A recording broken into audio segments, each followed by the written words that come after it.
박지혜의 보물 1호가 세상의 모습을 드러내는 순간 스튜디오의 공기가 눈에 보일 만큼 흔들렸다. 조명이 한 톤 낮아지고 셔터 소리가 연속으로 박자를 쪼갤 때 그녀는 마치 비밀의 문을 여는 사람처럼 천천히 팔을 들어 올렸다. 그리고 그 품 안에서 고개를 갸웃한 작은 존재, 이름하여 맥스. 화면 너머 팬들의 채팅창은 동시에 폭발했다.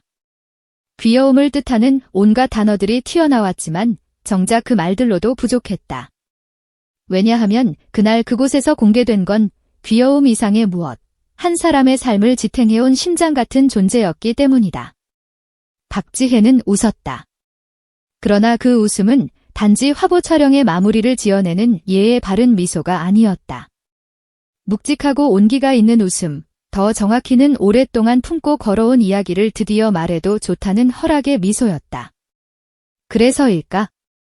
팬들은 이 장면을 단순한 TMI 공개라고 부르지 못했다. 이건 고백이었다.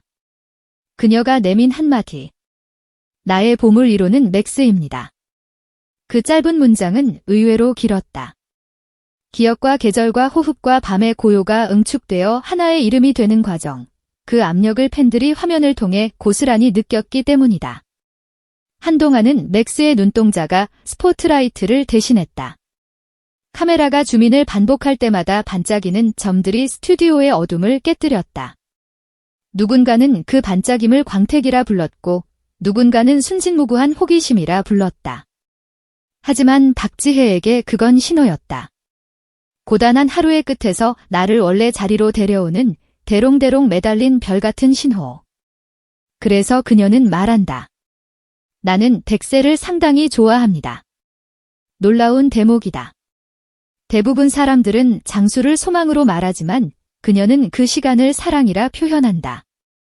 100번의 세상, 100가지의 이야기, 100개의 사계절을 지나면서도 곁에 있어줄 이름 하나, 그게 맥스라는 사실을 담담히 밝힐 때 팬들은 비로소 이해했다. 오늘의 공개가 왜 충격으로 다가오는지. 그것은 유명인의 반려견 공개가 아니라 시간의 증인을 세상에 소개하는 의식에 가까웠기 때문이다. 촬영은 계속됐다.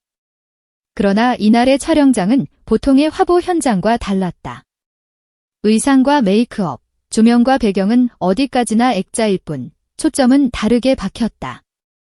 그녀가 무엇을 보고 듣고 먹고 잠드는지, 그 모든 사소함의 연결선이 맥스라는 이름으로 모여들었다.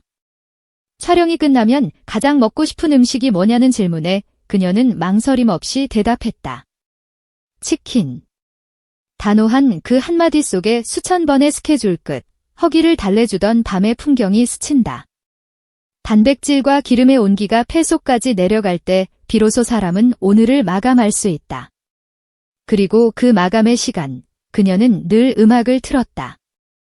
블루투스 스피커로 흘러나오는 노래, 아이패드와 연결된 플레이리스트는 침대 머리맡에서 조용한 파도를 만들었다. 우리 모두에게 잠들기 전 의식이 있듯이 그녀에게도 그 의식이 존재한다.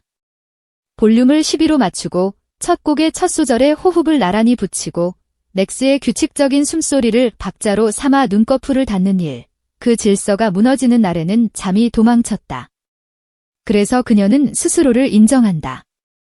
나는 노래를 들으며 사는 사람이다. 이 진술은 직업을 말하는 문장이 아니다. 존재의 질감을 말하는 문장이다. 플레이리스트의 첫 줄에는 무르게라는 이름이 걸려 있다. 부제처럼 곁들여진 두유워너 빌드어 스노우맨은 순식간에 밤을 겨울로 바꾸었다. 그녀가 가장 최근에 본 영화가 무엇이었냐는 질문이 연달아 붙자 조커를 이야기하고 싶었다는 고백이 따라왔다. 그러나 단 하나를 꼽으라면 결국 마음은 고향의 골목으로 되돌아간다. 흡기 날리며 그리고 포화 속으로. 누군가에게 영화는 취미지만 그녀에게 영화는 방향을 바꾸는 바람이었다. 흡기 날리며는 음악과 삶이 서로를 구해내는 순간을 말해주었고 포화 속으로는 무너지고도 다시 일어서는 인간의 등뼈를 보여주었다. 이런 취향의 중심에는 늘 맥스가 있었다. 음악을 켜면 귀를 쫑긋 세우고 슬픈 장면에서 무릎 위로 올라와 체온을 맞춰주는 동행자. 그래서 팬들은 이해한다. 오늘 공개된 보물 1호가 단지 동물의 이름이 아니라 영화의 여운을 함께 삼키고 노래의 박자를 함께 나눠 가진 생의 절반이라는 사실을. 한편 그날의 박지혜는 머리색이 달랐다. 얼마 전까지 깊은 밤처럼 고요했던 흑발은 촬영장의 조명을 휘감아 번쩍이는 톤으로 바뀌어 있었다. 염색이었다. 색다르게, 조금은 대담하게, 그리고 분명하게.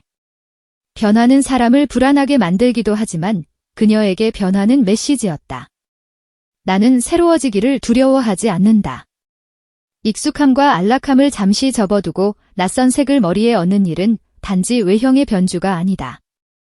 카메라 앞에서의 감정선을 다루는 배우 박지혜와 무대 위에서 서사의 리듬을 휘어잡는 가수 박지혜. 그 두 세계를 자유롭게 건너가기 위한 관문이 통과의식이었다.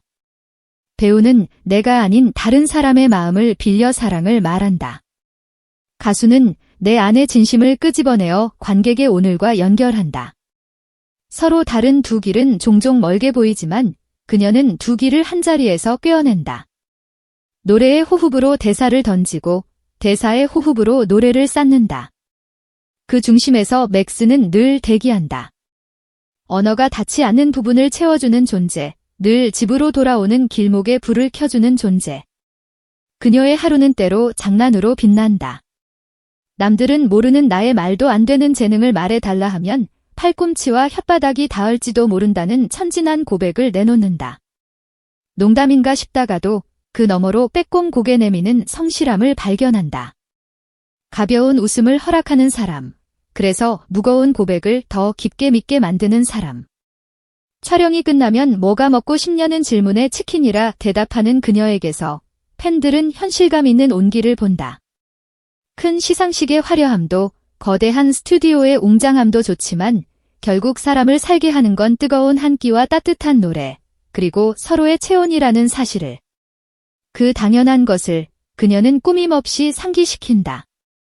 시간을 거슬러 올라가면 싱글즈라는 이름의 잡지가 두 계절을 마주한 듯 서 있다. 3월호에서 봄의 광휘를 품었던 그녀가 11월호에서는 한층 깊어진 가을의 그림자를 껴안는다. 계절이 바뀔 때마다 색을 바꾸는 단풍처럼 그녀는 자신을 새로 염색하고 새로 연출한다. 그러나 핵심은 변하지 않는다. 이야기의 중심에는 늘 관계가 있다. 팬과의 관계, 무대와의 관계, 그리고 맥스와의 관계. 3월호의 설렘과 11월호의 성숙이 서로 마주보는 동안 그녀는 같은 말에 다른 결을 전한다. 기다려주셔서 고맙습니다. 금세 새로운 모습으로 돌아오겠습니다. 그 약속의 중간중간 맥스의 발자국 소리가 끼어든다. 그 소리는 가끔은 리듬, 가끔은 박수, 가끔은 드럼스틱이다. 그래서 그녀는 다시 말한다. 나의 보물 1호는 맥스입니다. 단지 반려견이 아니라 나의 박자입니다. 장면을 바꿔보자. 한밤중의 집, 조명이 꺼지고 창가에 바람이 머문다. 그녀는 잠깐 창밖을 바라보고 오늘 찍은 사진을 넘겨본다. 화면 속에서 왼쪽 얼굴은 여전히 부드럽고 맥스의 귀는 여전히 호기심으로 서 있다. 그 사진을 확대하면 작은 것들이 보인다. 손끝에 남은 염색약의 티끌, 웃을 때 생기는 눈가에 아주 가느다란 주름, 그리고 맥스가 낯선 공간에서 긴장을 풀 때마다 입꼬리 쪽으로 생기는 작은 선. 이 모든 디테일이 모여 오늘을 만든다. 아티스트의 삶이란 거대한 무대와 굵직한 뉴스로만 이루어지지 않는다. 오히려 대부분은 이런 소소함의 합이다. 그래서 오늘의 공개는 충격이었다. 팬들은 화려한 스포트라이트보다 이런 사소한 진실 앞에서 더 크게 숨을 들이켠다. 그 숨이야말로 진짜 환호의 전주곡이라는 걸 그녀 역시 알고 있다. 배우와 가수의 차이를 묻는 질문이 이어진다. 그녀는 간결하게 답한다. 배우는 내가 아닌 사람의 감정선을 빌려 사랑을 말한다. 가수는 내 안의 이야기를 꺼내 관객의 오늘과 잇는다. 마지막으로 그녀는 관객에게 인사를 건넨다. 기다려주셔서 고맙습니다. 더 다른 모습으로 찾아오겠습니다.